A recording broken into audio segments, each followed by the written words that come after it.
Hello, everyone. In my travel and tourism course, we are officially into week number 4, and I want to first of all apologize for the delay of putting up this video. My intent, and I got a little bit behind in terms of schedule, was to have this video available by early afternoon, and it's now Monday evening, February the 13th. So let me just kind of put emphasis, okay, in terms of what's due this week. In the news feed back on Sunday, if you notice, to open up week 4 officially, I did make the comment that there is going to be a week 4 quiz.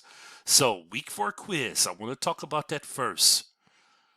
That's going to be due on February the 17th, Friday at midnight. Make sure that you take the week 4 quiz.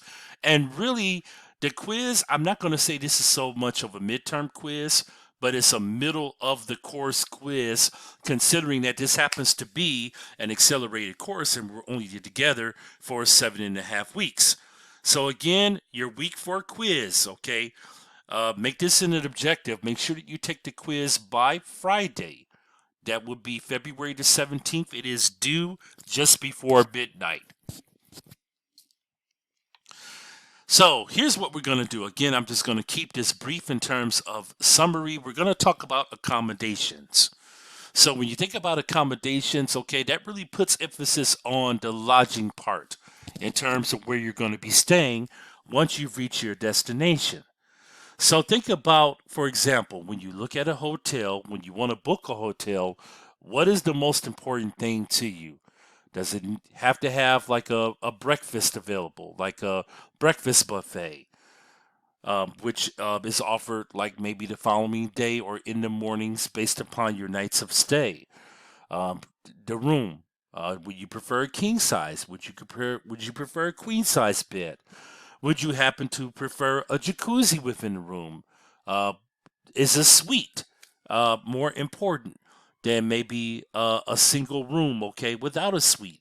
That means that you have like a lounging area with a couch, things pertaining to that, refrigerator, maybe a kitchen that is included. So think about accommodations, okay? And as a traveler, what is the most important part of, or what does the hotel for the most part have to offer to you in terms of amenities? Think about that. And again, as you know, we're in week 4 of the course here, so you know pretty much how the formality goes and the expectations. Your required course materials are right here, and we are again in week number 4. So make sure that you read the chapters pertaining to this week, and you can also find the supporting PowerPoints as well too. They are going to be giving terms and definitions.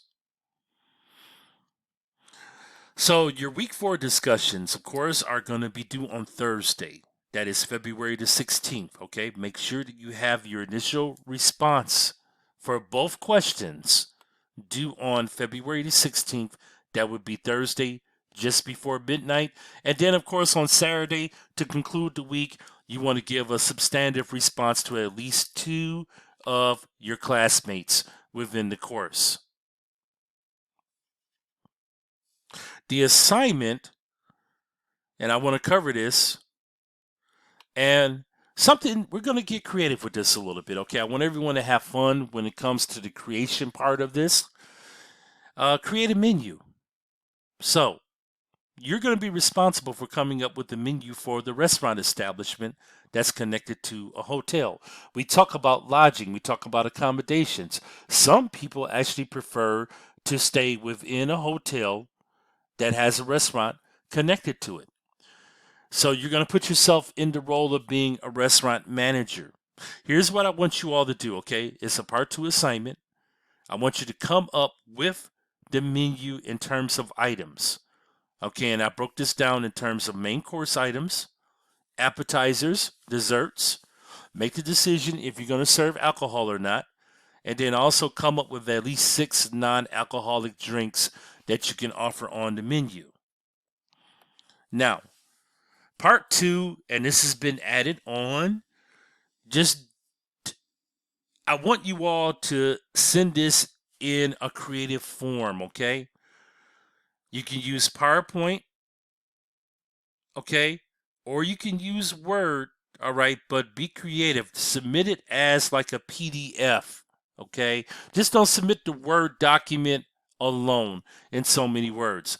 If you happen to use Word, okay, make sure that you convert it over to a PDF or a JPEG file. Follow the instructions real carefully, class, on this restaurant, or you can use PowerPoint. You can also use Canvas, okay? Normally, I kind of stray away from Canvas, but the exception to the rule is going to be made with this assignment where you can also submit it in Canvas as well. So keep that in mind, okay? When you create your menu, submit it over, okay? If you're using Word, make sure you convert that file over to a PDF or a JPEG, or you can use PowerPoint, or you can use Canvas. And again, this assignment's going to be due, as your main assignments are due every week, Saturday night, February the 18th, just before midnight. Okay, everyone. It is your responsibility, you all, to stay current within the course. And I want to let you all know that if you happen to be falling behind, do not hesitate to reach out to me. But your grade is contingent upon your effort in terms of the number of hours that you put into this course. That means studying the materials, and engaging within the discussions, and also completing the assignments within a timely manner. You know how to reach me. Reply back. Of course, if you send me an email, you know that I do pretty much expedite the process in terms of replying back to your emails. But if you need to reach me by phone, here are my hours of availability, and then also the times that you can text me as well. Okay, everyone, good luck and Godspeed in week number 4 here. This is Professor Javier Black signing off, and I'll be talking to you soon.